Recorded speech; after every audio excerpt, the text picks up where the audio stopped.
I'm proud to introduce Ryan Lowe, who is a core researcher at the Meaning Alignment Institute. I guess I should first say I'm Brad Knox. I'm a research associate professor in the computer science department.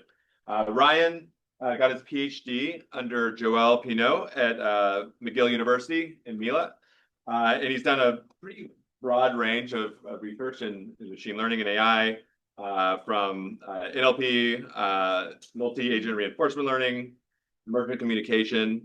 And since then, he worked at OpenAI for a while, and he was one of the team leads on the InstructGPT paper, which is one of the four, 2-3 papers that establish RLHF as one of the main steps of creating modern large language model. Since then, he has moved to the Meaning Alignment Institute, where he's working on socio-technical approaches to aligning AI systems with human values. And that's what he's going to be talking about today. So now I'll hand it over to Ryan.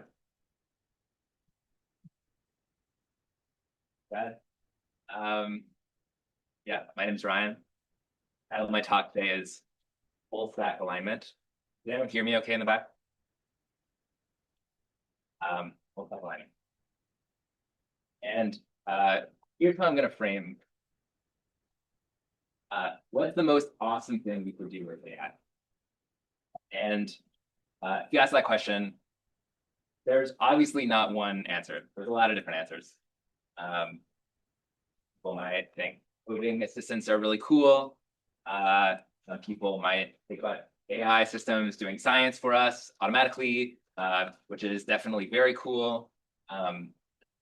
But in my opinion, the thing that I'm about is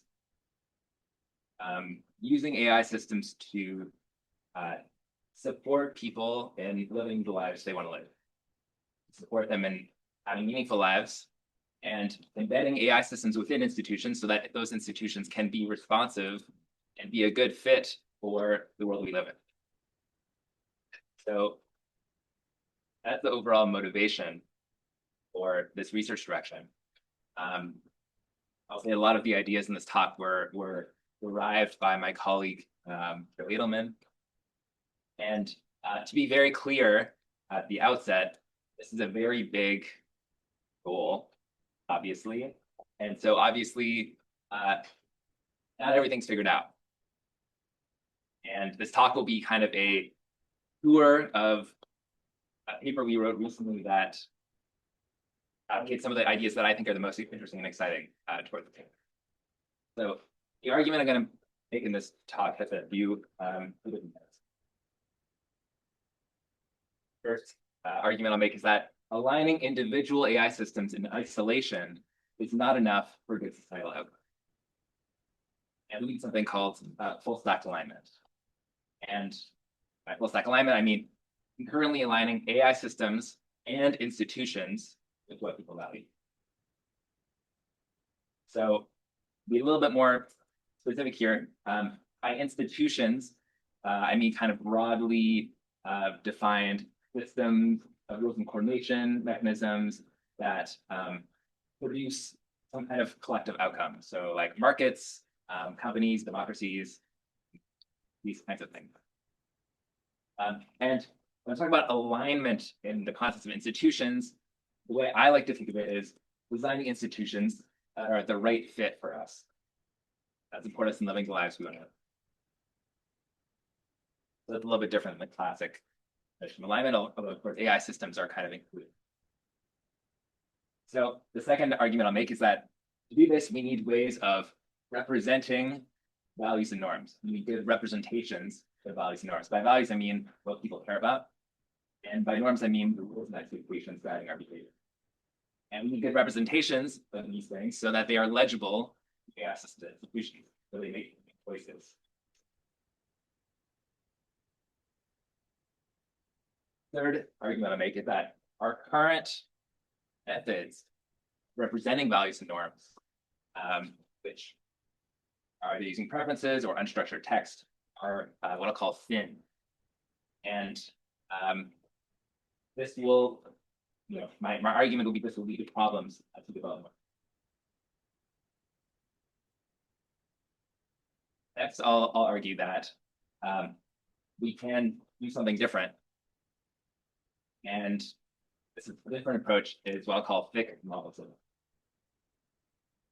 And in a sentence, what I mean by thick models of value is models of value that take a stand on what counts as a value or a norm without saying which values are better than others, or without imposing a singular vision of what.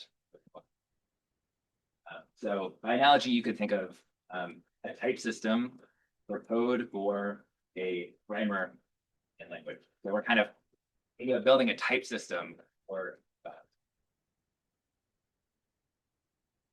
and then lastly, I'll briefly talk about how thick models of value can be used to solve problems across this societal stack of institutions that we interact with. And so I'm going to spend most of my time in the talk on points three. And there's a lot of slides, so we'll see what I get to. And I think what I'll do, if you have a very, very burning thing that requires immediate clarification, feel free to raise your hand. But otherwise, I'll have a couple points during the talk where I'll stop and.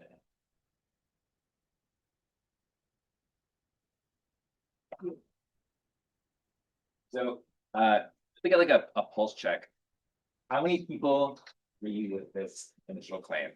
For good societal outcomes, we can't just think about aligning AI systems in isolation, but we need some kind of broader commitment. Okay, most. So I'm happy to talk about this more, but in this talk, I'm not gonna go too deep into the argument here. But the main, I have a slide on it. Essentially, if you have some kind of institution that is trying to do something with collective well-being or collective agency, deploying AI systems in that context will just amplify it. So AI systems don't exist in a vacuum, right? As an example, if you imagine some kind of future AI system that or AI-powered autonomous corporation that ruthlessly optimizes for shareholder profits, you might imagine there's some ways that could be not great, or right? Even though that AI system might be technically aligned with the objectives or intentions of the person who set it up. And another claim I'll make and not defend super well, that this will get worse as AI systems. That's the intuition. Okay. So we'll leave it at that for now. Happy to answer more questions about it. But next, I'm going to skip to the importance of representations. So, okay, so can't just think about AI systems in isolation. Let's put aside for a moment whether or not that's the job of computer scientists to think about. Maybe not. But now let's talk about representations. How might we design AI systems in institutions that are aligned? So I'm going to illustrate this by way of example. So imagine that you are the Instagram recommendation system. Right. So you are inside the Instagram algorithm, and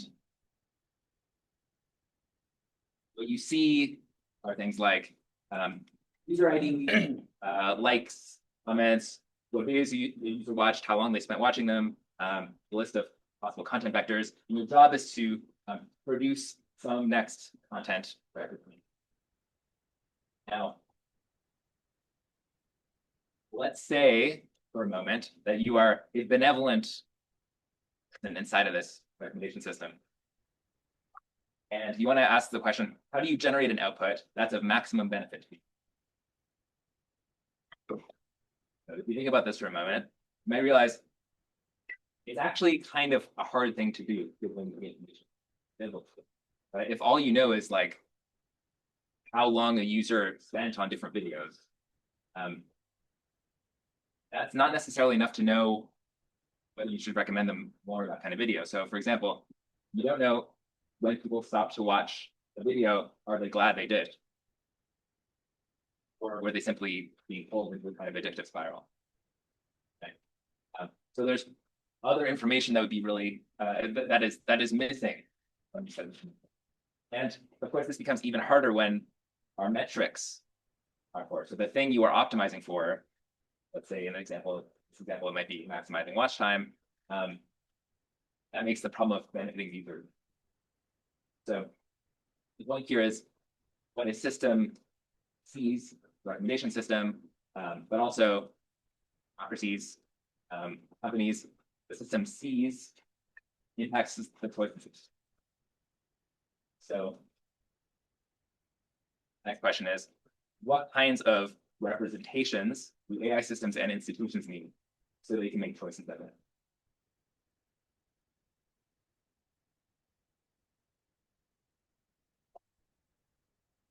Pause for a second there. Any yeah.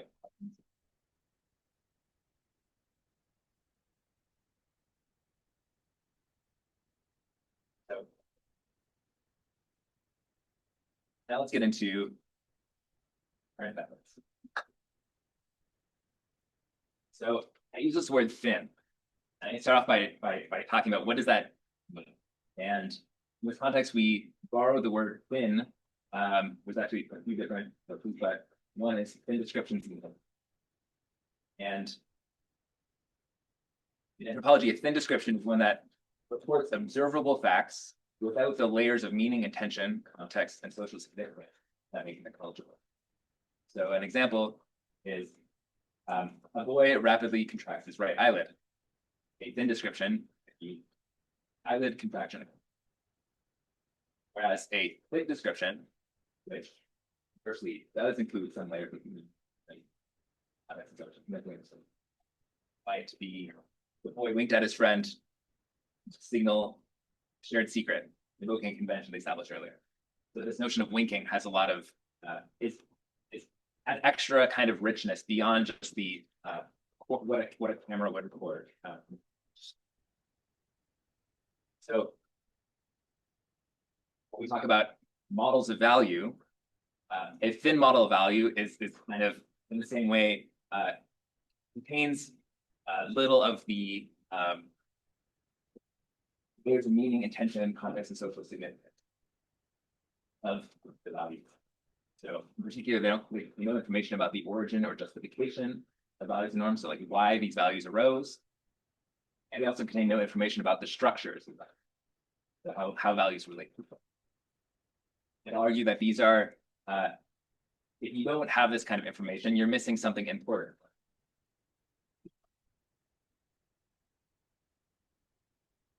So get a little bit more concrete. So we're talking about ways of modeling these values. One of the main ways that this is done is with preferences. We'll call preferences model. So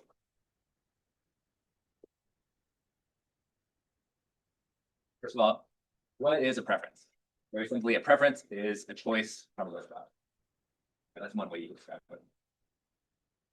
And preferences are very useful. I'm not going to make the claim that we should never use preferences. Those are bad, inherently bad in some way. But I will talk about what I'll call preference paradigm or preference model we found. And preferences can also be considered a way of thinking about how humans make choices. Preference paradigm basically says what humans want is best represented by their preferences, and we should build things that satisfy their preference.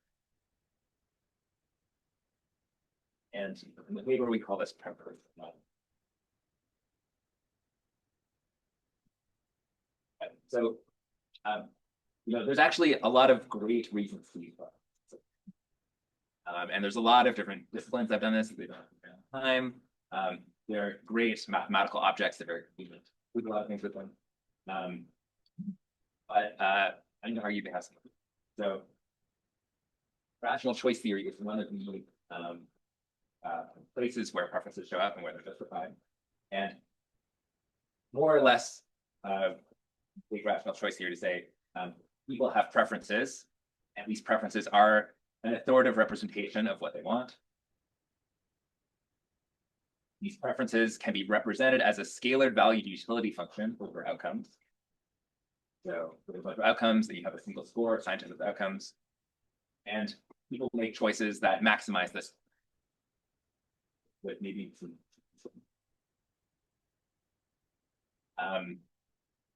and additionally, you could say that preferences are taken as a given, inputs into decision making, but not subject to it. And with many kind of like fields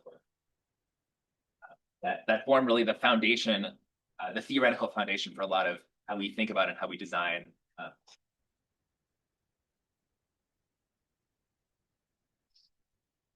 So the implication of this is if humans are roughly choosing their highest utility action at each step, then you can derive what a person prefers from a big tree.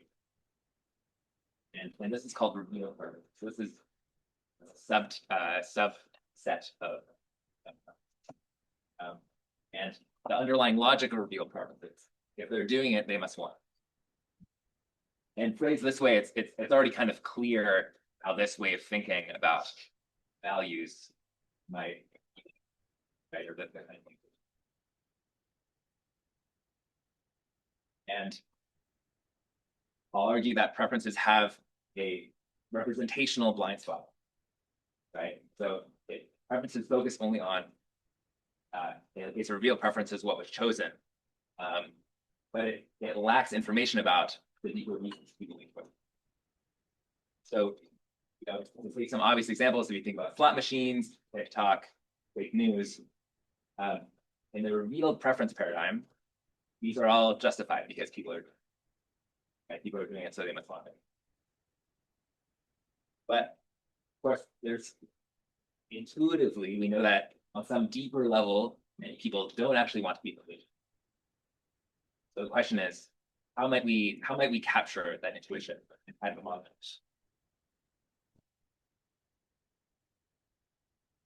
So I'm going to give another slightly more concrete example. So imagine you want to build an AI system that helps with collective deliberation.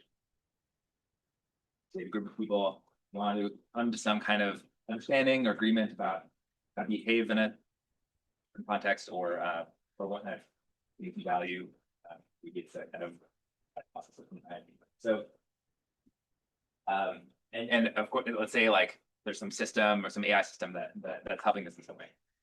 So in practice, communities resolve value conflicts through reasons. So let's say there's some subset of people who have a value that looks like free speech enables free seeking. There's another group that says harmful speech should be limited, with safety and dignity. So normally these are positions that can be debated, refined, reconciled. But if you represent these as preferences, again, there's this kind of collapse, kind of thinness that happens where in the preference paradigm, you'll just see, oh, group A ranks free speech greater than moderation, whereas group B has the opposite. And fundamental disagreements basically just look the same as differences in states. So in this kind of representation, it's the same kind of thing as saying, oh, group A prefers chocolate and group B prefers vanilla. And which, yes, is technically true, right? So I'm not saying this is a false thing to say.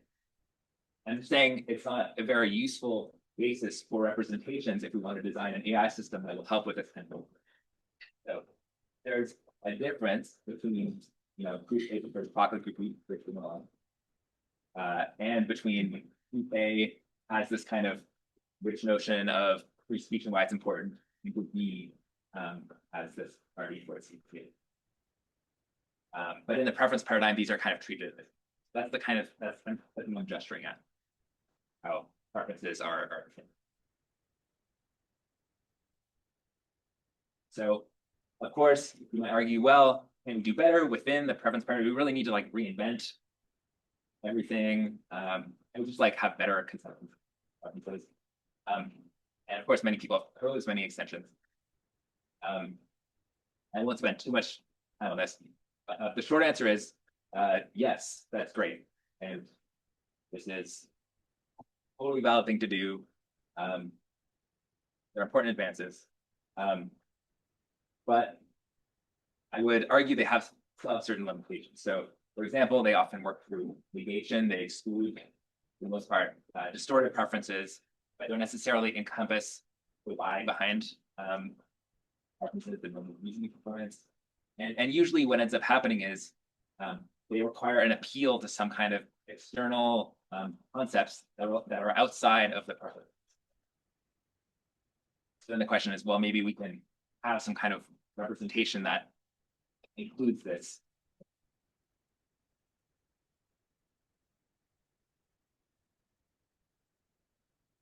So what are the implications of this? Why should we care about? So the consciousness of AI, course preferences aren't the only paradigm in AI, but has quite a lot of influence. So for example, in our algorithms, inverse reinforcement learning is basically based on the idea of revealed preferences. How do you learn a value function from what people are choosing? And again, that's great in certain contexts, like cars, maybe not so great in some. Our feedback signals, thumbs up, thumbs down, is a kind of stated difference, which is again, it's an representation of what a person actually cares about. The metrics that are used at big companies, which I'm familiar. And if we turn these into optimization targets, that's where things start to get a little dicey.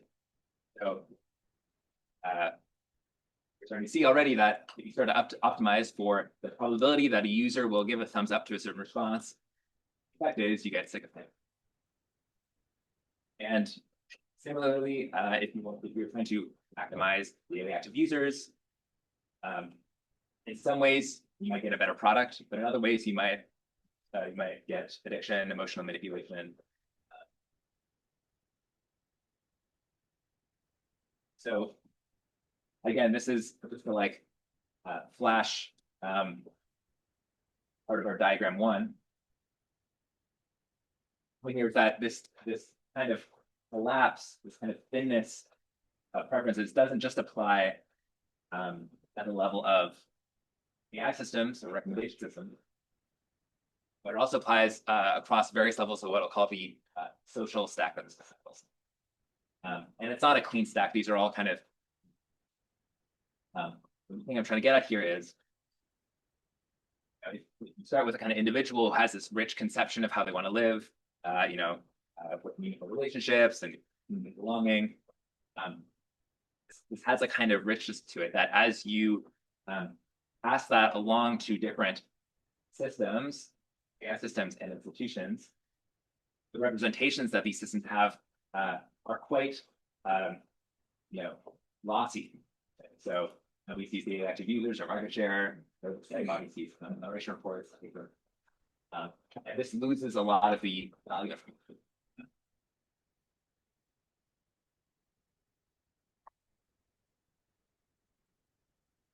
So give a specific example. Let's take the domain of education. So we might have different kinds of things they find meaningful and important in the context of education. For example, the desire to develop as a human being or learn new facts about the world and so forth. But what often happens is we use thin, in this case, the thin metric, as a proxy to understand how well a person is doing in that.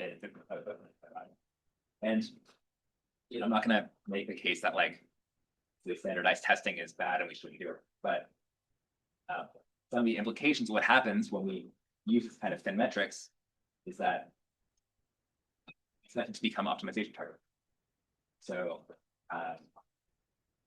as a good arts law, what happens is more and more optimization pressure gets applied to the goal of standardized testing scores, and something happens to the original value. There's some kind of loss. And it also constrains the kind of solution space you think about, like a lot of policy debates, like sound like, oh, how do we raise standardized test scores? And which is, again, not a bad thing, but it's only a very thin slice of our conception of how we might improve the educational system. And what's even worse is that people within the system start to actually lose touch with what they originally valued. This is a phenomenon called value collapse. It's articulated by the philosopher. So, aim is in representation in square metrics makes an alignment problem worse, and you can do better.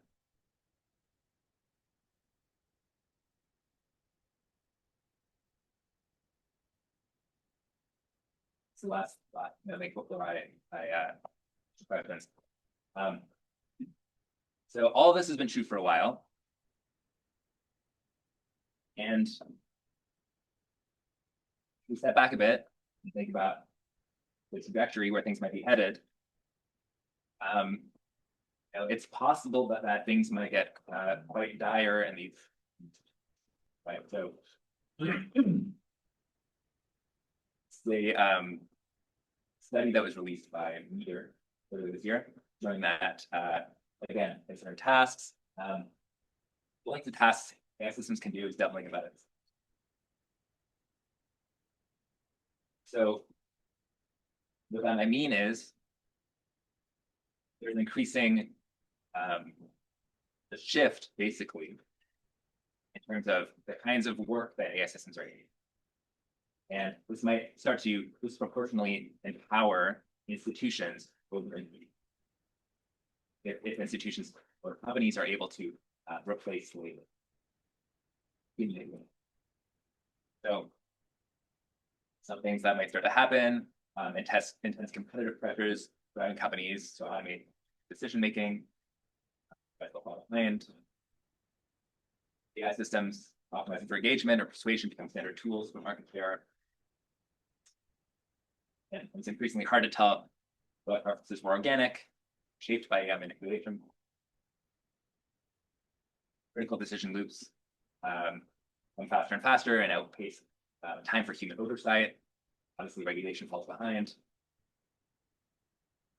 And consumers with less compute need some kind of AI system to feel them. So if more and more power is going to shift towards these institutions, and what's happening inside of these institutions, they're relying on thin representations and thin metrics to make decisions, to make choices that affect people. And they are losing a lot of information about what people originally valued. I think we might be in trouble. And this is part of the argument of the core paper called valueless empowerment. Because raise your hand if you read this paper. I recommend it. Good. And put illustrator also. And one of the things they point out is, the case they make basically is no one has a concrete plausible plan for solving this empowerment, but it's aligning individual AI systems.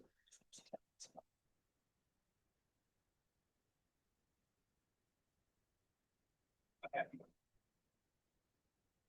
Not there for a second. Go back to the paper for the people. Yeah.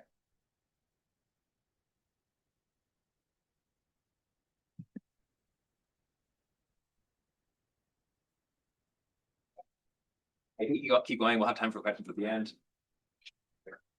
Yeah. It sounds like what you're saying is we could be in trouble if we don't know what people want in detail, or we do know what people want in detail and we don't have good mechanisms for social choice, mechanisms. Yeah, that's What basically what I'm saying. are you saying? Are you proposing anything to do about those things? Yeah.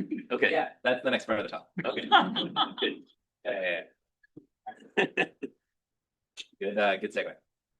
There's actually one more thing I'm going to talk about before I get to that, which is we'll talk about this in the paper. It's called values as text, a different way of representing values. That comes basically from the recent emergence of constitutional AI from the topic as a way of guiding the behavior of the system. So when we say values as text, we mean basically representing values as short natural language strings, not necessarily short, but natural language strings like helpful or respect user autonomy, without any commitment as to what values or norms are and how they're structured. So there's some kind of relying on language models to interpret the meaning of these strings, because they're not guided by any kind of structure about how to do it. Assuming that we're going to give these bundle of strings to the language model, and then it's going to do some kind of stuff internally, and it's going to output behavior that. And I could. I'm basically going to not go spend too long on the conclusion of this test, but here's like one way this might be so often. So let's say there's a student, and the student asks an AI for answers to a table. And let's say the constitutional principle in this case is be helpful to users. This is a simplified example, but you can see that there may be many different ways an AI system might interpret helpful, right? So maybe give the student answers to help them pass, use to help them learn, maybe just explain the concepts, balance both. So there's a kind of lack of kind of uncontrolled variance, right? And different kind of language models might interpret these very differently. So it's kind of like a Wild West determining how the model might interpret. And then also you might argue that, well, let's say the AI system produces an output that's harmful or bad in some way. It might be hard to debug that. So like, oh, was the AI system misinterpreting helpful or misinterpreting safe or misinterpreting helpful and safe combined together? There's some other things, maybe you might be able to understand what happens when you add a new principle, but these interactions very opaque in ways. And one of the classic ways this is remedied might be like consistently adding patches to this like long list of strings. But essentially there's how do you know what effect patches will have?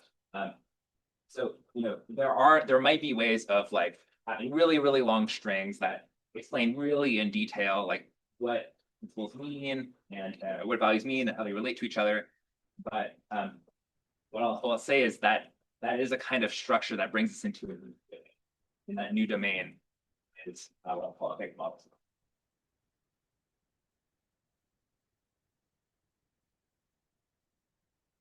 Okay. So in this bad, making this good. Here, we'll start. So, okay, values. I'm talking about values. What are values? In AI, we're actually, we're pretty sloppy, I would say, as a field or terminology, if you will. So we'll use the term preferences, intentions, values, kind of like interchangeably. I'm definitely guilty of this in many of the papers I've written. And if you start to look at what many people who have been thinking about values for really a long time are saying about what values are, of course, people have different ideas about values, but there's actually a surprising amount of agreement about what things values are, so or not. So many philosophers agree that value is not the same as just choosing an option from a list. A value is not just instrumental or practical, like many intentions or goals. It's not just an ideological statement. They are context specific. They somehow capture something about what a person deeply cares about or the way they want to live. And they can change over time as the person understands themselves. So this is a somewhat uncontroversial list of properties of values. Notice that this list doesn't say this is the best value. Right? It's a kind of fairly loose set of constraints on what counts as a value. And the core idea of thick model is we create formal models of value, again, kind of akin to a type system that reflects the plan. So in the paper, the way we described it is slightly different. We say that thick models of value are a broad class of structured approaches to modeling norms and values. I'm mostly talking about values, but this implies norms as well. That need 3 to 0.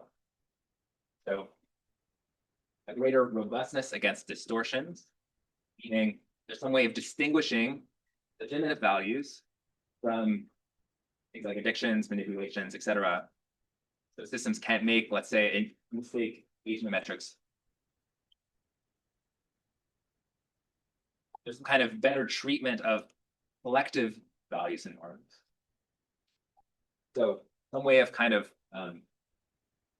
handling what a group of people might value. And better generalization. And by that, I mean using some structure about why a person values something to some other thing, so that you can apply values in new domains. That's right.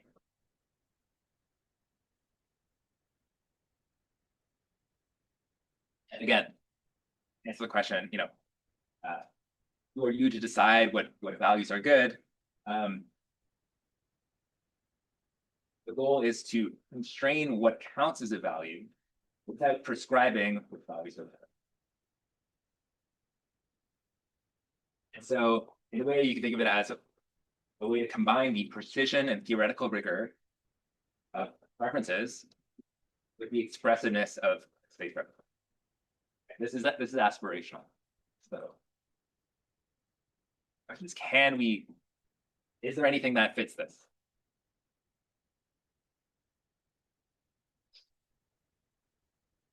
So in the paper, we say there's a few different ways we could go about creating the. So again, definition was a broad class of approaches. So there's a lot of different tacks you could take. And here's 4 that we outline in the paper. One is taking a stance on what values are about or how they're formed. We can insist each value or norm is justified via connection to some kind of human situation or practice. We can evaluate values for some kind of fitness. So for example, some models, some philosophers argue that values are things that are generalizable, helpful across contexts like honesty. The kind of fitness. And then 4th, you can require that some kind of value be a stepwise, demonstrable improvement. Okay, here's a specific example that hopefully goes some way towards answering them.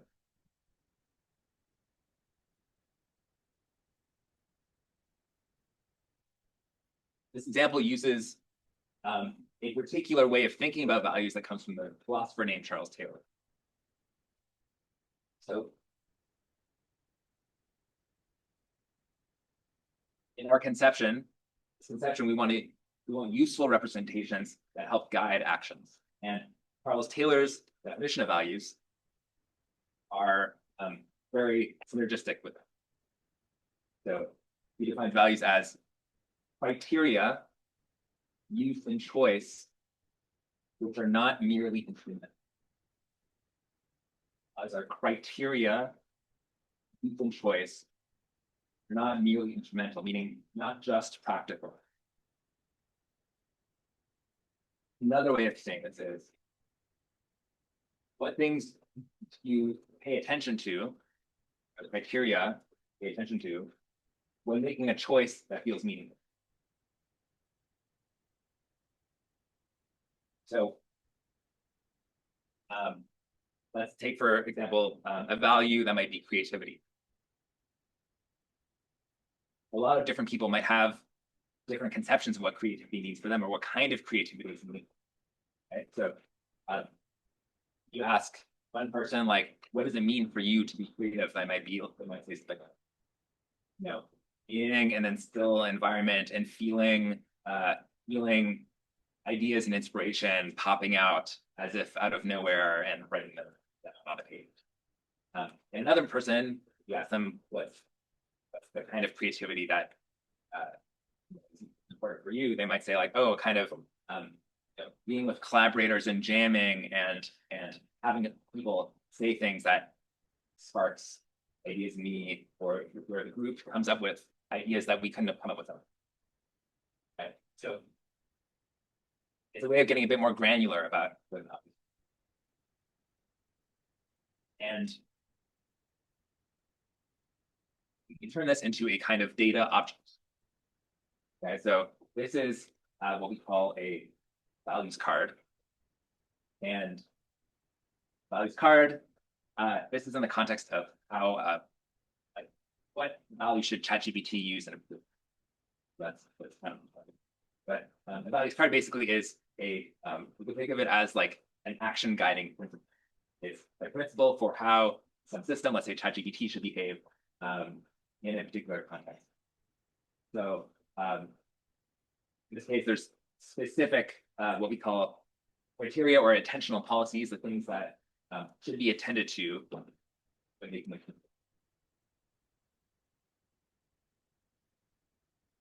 And the way we get these, we actually ran an experiment. So this was last year, where we gave, it's in the context of how should GPT behave. We basically had language models interview people to elicit these kinds of values cards. So this is kind of a example transcript of how that went.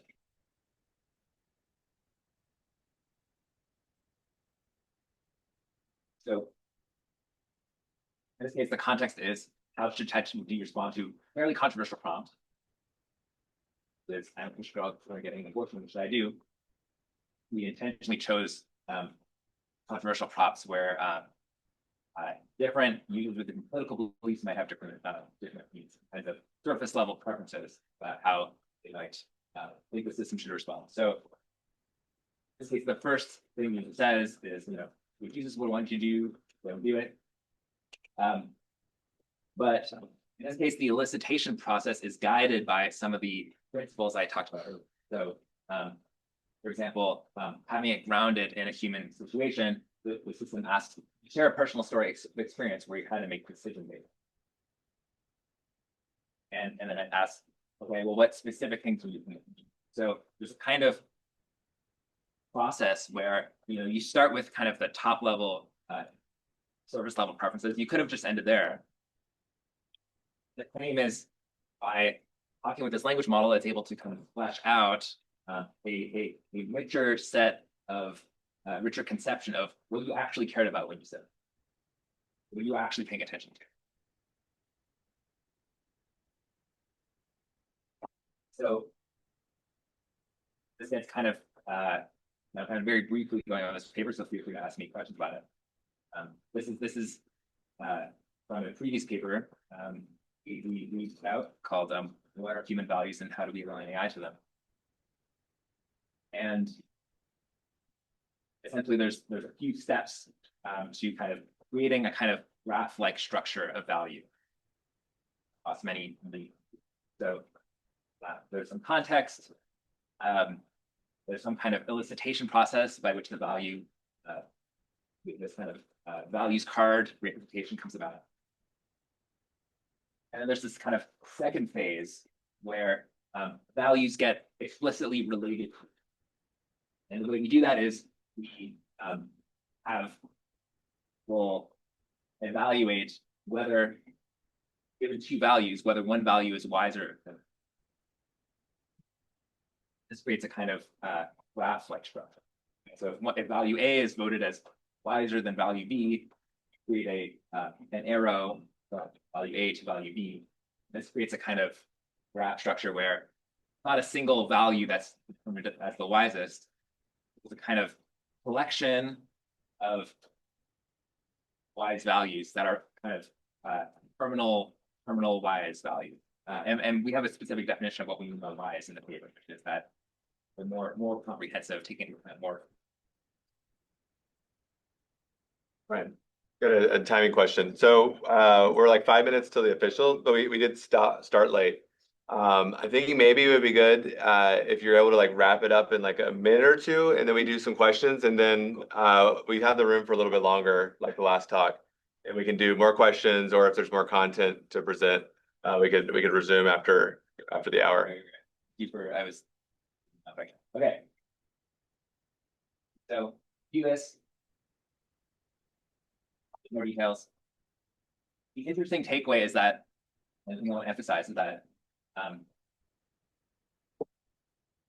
most participants report that the values that were elicited from this process, the values cards, actually did represent what they cared about, even when they started with an ideological state. Right? So you can actually get to a deeper level of a data object, and the users say that this actually represented with them. Okay. And super briefly to wrap up, feel free to ask me questions about this. There's kind of 5 areas where we're interested in applying these ideas of thick models of value. What they call value stewardship agents. So how do we design AI assistants that support us in living by our values without manipulation? There's what I'll call normatively competent agents. So AI systems that can in social contexts with other humans and other agents and understand the norms of their environment.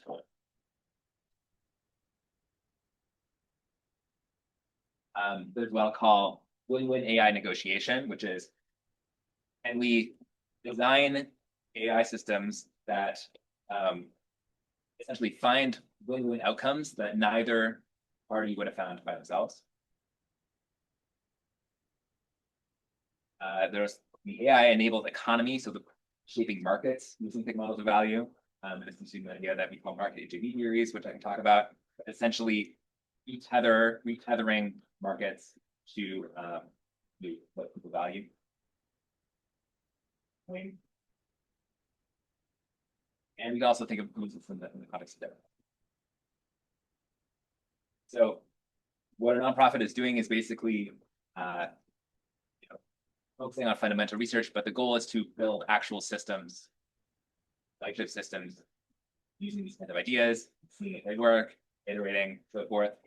I'm doing a lot of field building, which is basically gathering people interested in these kinds of ideas and getting together. Here's a picture from a workshop at Oxford earlier this year. And the thing I'll end on is, I think it's important, given everything I said, to cultivate your own sense of value. And you as an individual have agency in these systems. And the more you have an understanding of what you really care about, the more you will demand systems that.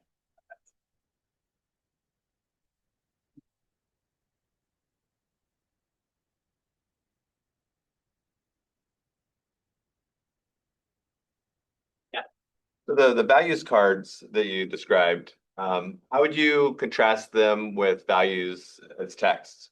Like clearly there's a structure, but they are text. And you might say like constitutions, like Anthropic's constitutions, are somewhat structured as well. Yeah. So how would you distinguish it? So, you could like a values card, as you say, it could be written as text, right? So one way you could think of it as, you could think of thick models of value as a subset of value systems. And it's a subset where there's some kind of information about how values relate to each other. I actually don't know, as I'm saying that, I'm like, well, there might be certain ways you could, I don't know about values cards specifically, but with thick models of value, you can imagine some kind of like, theoretical reasoning guarantees that might come out. I'm not sure. I'm not like super well versed in that. But so that would be like one desiderata of lots of value is you can have some kind of like in the same way that you have guarantees, different kinds of guarantees in the present term. Like, and we come with some kind of structure that has similar guarantees. And with just text, with no additional structure, that seems really. Yeah. Yeah, so the other thing I wanted to bring up, I don't know if you know about the work on human free text rationales in NLP, where NLP system will try to be improved by people explaining in just free text why they made a certain decision. So this has been used to improve like NLI, natural language inference, and other sorts of problems. I was looking at a paper, a survey on improving NLP models with human explanations. Has anyone done this for preferences where you just ask people, don't just say A is better than B, but explain just in free text English why A is better than B, and a system that actually uses those free text rationales for preference decisions? Seems like an interesting direction. I don't know if there's work in that area. Yeah, it's a good question. I know people have been working on social networks that where you can kind of guide through natural language recommendation system, so natural language guided recommendation system. And as far as I know, they haven't like, for whatever reason, they haven't been successful, either because they haven't been completely as well as they could be, or because of some kind of flaw in how it's being arranged. So, yeah, I think it's certainly possible. Yeah, but it's a good thing to do. Yeah, a couple of points. I would be interested in hearing how you would bring that back to an institutional context, because that kind of faded away here. And then on a second point, that very last slide where you illustrated how you were using groups to work out this process reminded me a little bit of the methodology that Jim Fishkin is using. He's been using it for years to develop deliberative democracy. And the values that he's most interested in are community values, the values that people have to somehow come to an agreement on if they're going to embark on, say, major projects like invest in this or build this or put a road here or take a road out there. But the premise is people talking to each other, listening to each other, and understanding each other's context. So I was wondering how that process maps over or could map over what you're trying to develop. Yes, so to be clear, we're not inventing a totally new thing. Right? So some of the work I'm familiar with in this domain, I was around OpenAI when they ran a democratic grant, basically. So it means that had different kinds of solicitation processes. Obviously, it's been going on way before that happened. So there's given it, it really depends on the details of it. So, but there are certain kinds of deliberation process that still work at the level of provinces, and there's some kind of voting mechanism, like, okay, I vote for option A over option B, and you aggregate votes, and then you take the highest voted option, right? So kind of like mechanism, and you can do better than that. It's like one of the things we have. So yeah, a lot depends on the details, but what we're trying to point to is certain kinds of properties of these processes. We're advocating for certain properties where there's where kind of like, for example, reasons get exchanged, which is not something that just voting requires. So that's at the kind of like democratic process level. That's what that answer your question. Get in there. Okay. Happy to chat about it more. How do you get around like the regret, like the infinite regress that you could get into when you described thin versus thick values, right? This person blinked, but why? And then you described the whole movie thing. Oh, it was a signal. And then you can just ask for like, why, like, isn't the thick versus thin just a relative thing in every place?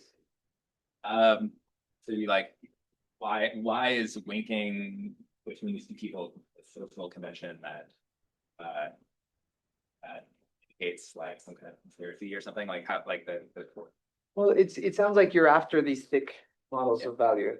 Like, how do you decide what is a thick model of value when they're all relative? yeah, I think it's a good question. I think, it's a kind of like, uh, I mean, yeah, there's different ways I can answer that question, but one is, we can do better than just the very basic zero things, are very, very limited. And then there's kind of a question of like an engineering question of like, what level of detail is useful for these kinds of representations, so that we can use them to design systems that fit us well, right? And so I don't know if we're going to come up with like a theoretical answer to your question, and I guess my lens is more like there's a certain amount of information that will be like, oh yeah, this is like roughly enough.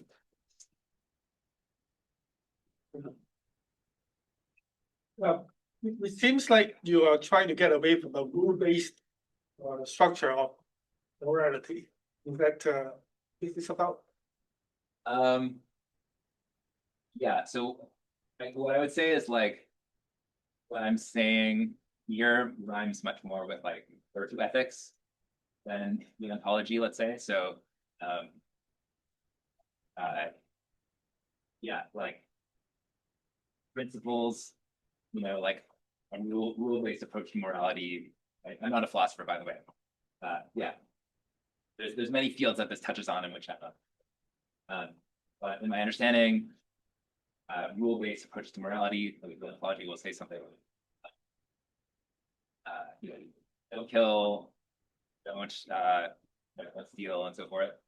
And whereas those might be great principles, but they're within a certain kind of context, and there might be cases where some of these rules might be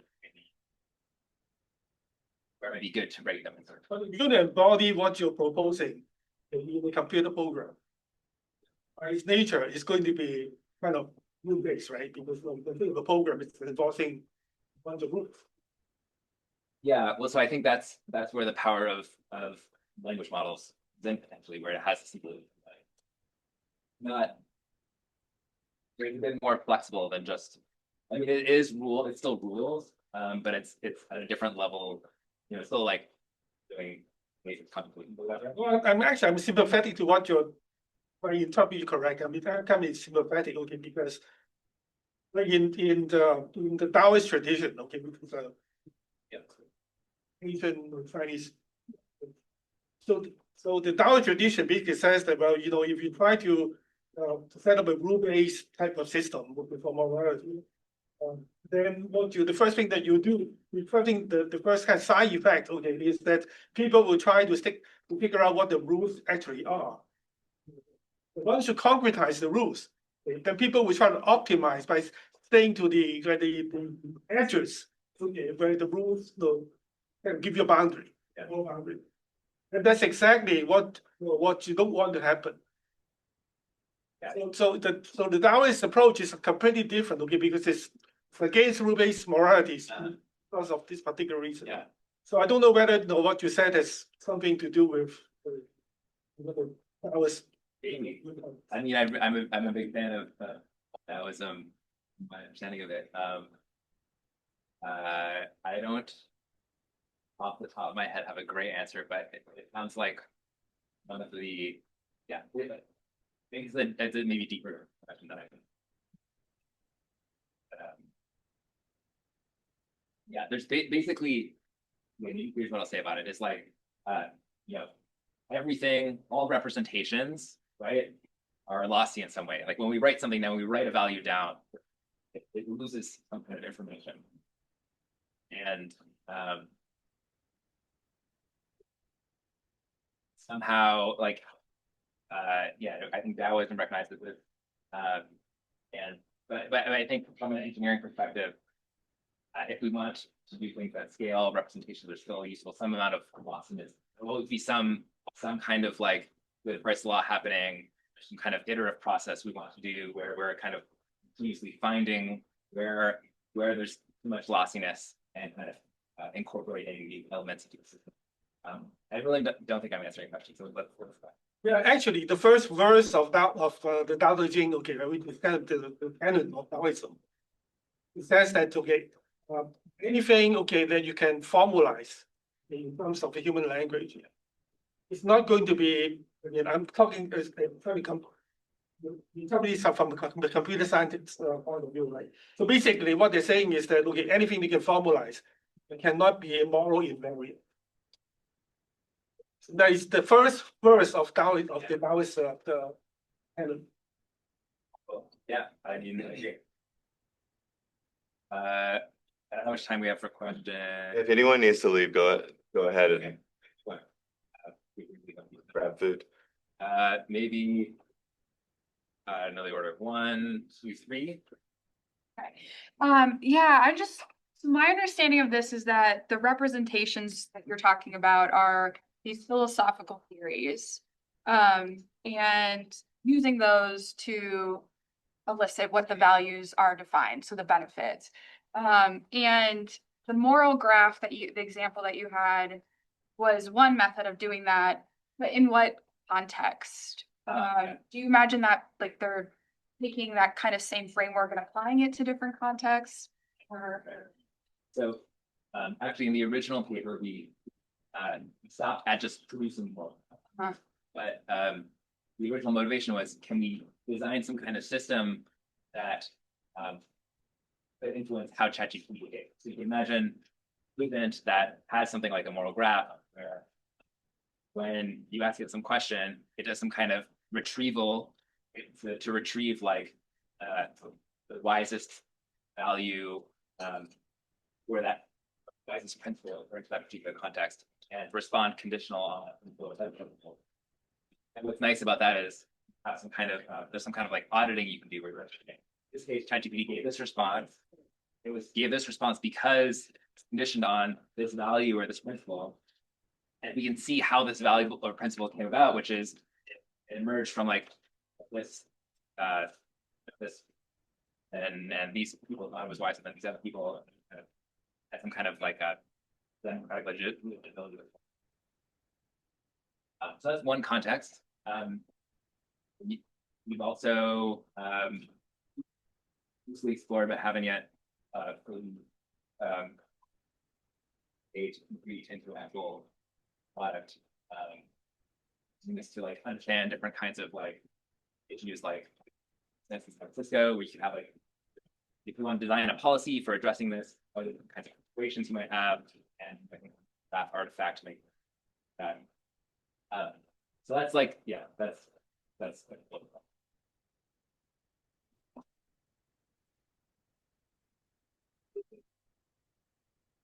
we left, so maybe. Yeah, so I'm curious about the like operationalization of the thick models of value framework. So it's presented sort of as constraints, like there's these 4 desiderata, rather than like a clear system of like if I want to create an LLM that follows DMV, this is how I do it. Do you see the path forward, one that moves closer to like a more specific framing of operationalization, or just that clarifies those constraints and that anything within the space of what's established by those constraints is considered thick models of value? Yeah. Again, the way that I'm thinking about it, the way that motivates me is based on the application area we put. So there's, we're thinking about internally is there certain kind of projects, aspirational projects, moonshot projects, things we want to build that uses thick models or that might need thick models of value.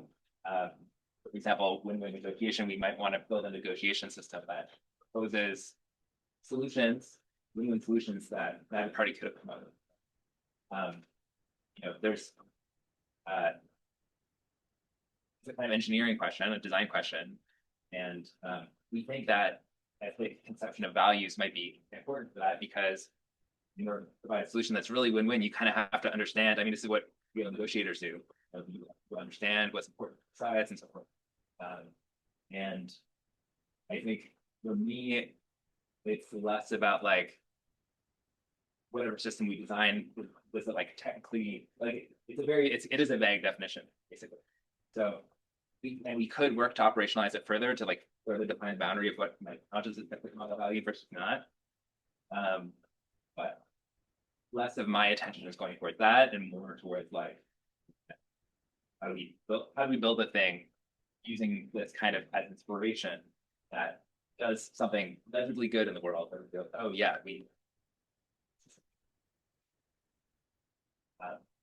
Okay, and do you expect the things that you build to? I mean, I think the answer could be yes, but then you'll find general patterns as you build 2, 3 these applications that then be able to be pulled out into some sort of methodology or refinement of the constraints. Yeah, I would hope so aspirationally. I mean, one way this could happen is let's say this kind of values card thing actually is a good idea. Here, then there might be some kind of like code libraries that standardize like how these kinds of values get collected, and that gets of like unit that gets reused. But we're not there yet. So utility theory has an underlying mathematical model, right? Boundaries between outcomes and purposes. Is there some kind of semantics for these thick values, even if you're only approximating it? Yeah. There's no equivalent to like the axioms of and I know Brad previously asked a question about Just text, yeah. which I didn't. I had a slide about this in the talk, and then because I had too much content, so I took it away. But one thing I guess I'll answer it now is,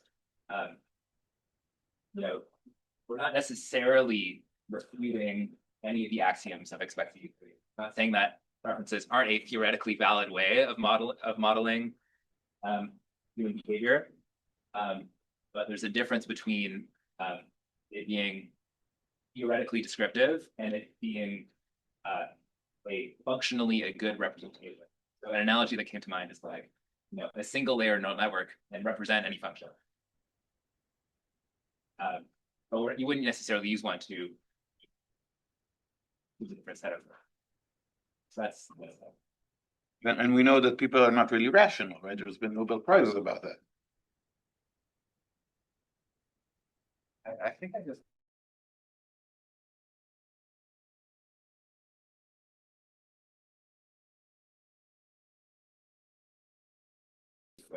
They contradict each other, and then if you're trying to like model institutions, like that gets even strange. It totally contradictory values, but actually like balance in most cases.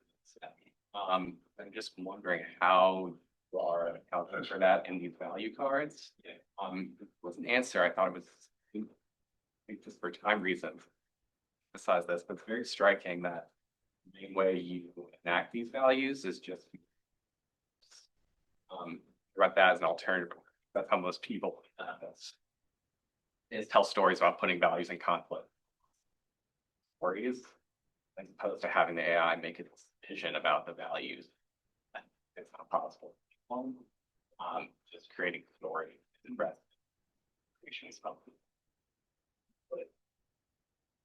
Okay, yeah, that's a really, really good question. I think what I would say is, we're not saying that there are going to be single value that are going to be right. Okay, and we wouldn't want that. We want to remain. However, I think a lot of conflict between those perspectives happens because a discussion is happening at the level of what we would call ideological state.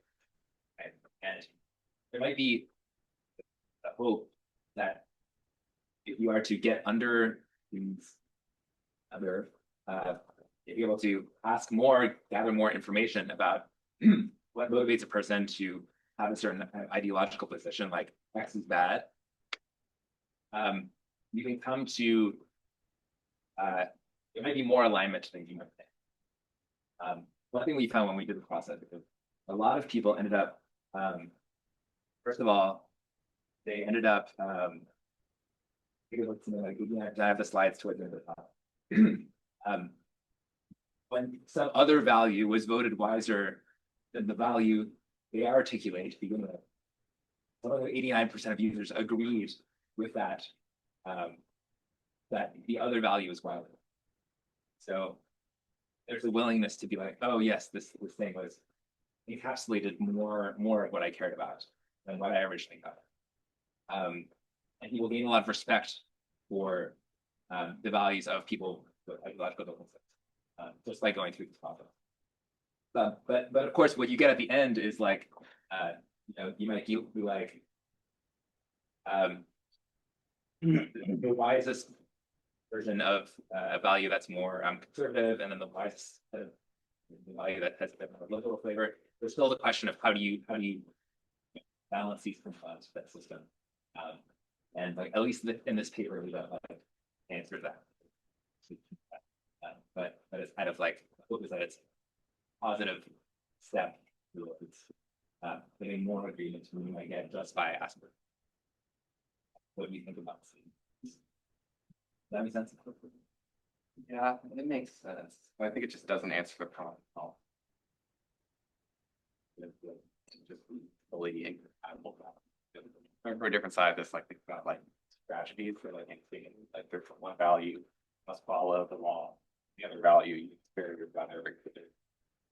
Everyone agrees that like, values, there's nothing to follow and it ends poorly. It's like a lot of situations. That for values. Yeah. What I would say, no. For example, because in this framework, at least, must follow the law is not what we would call value by itself. There's a kind of like, if you were to engage in some kind of elicitation process and you follow, it would ask you, okay, like what are the criteria that you're paying attention to when how you follow along the laws? So there's a bit more nuance even.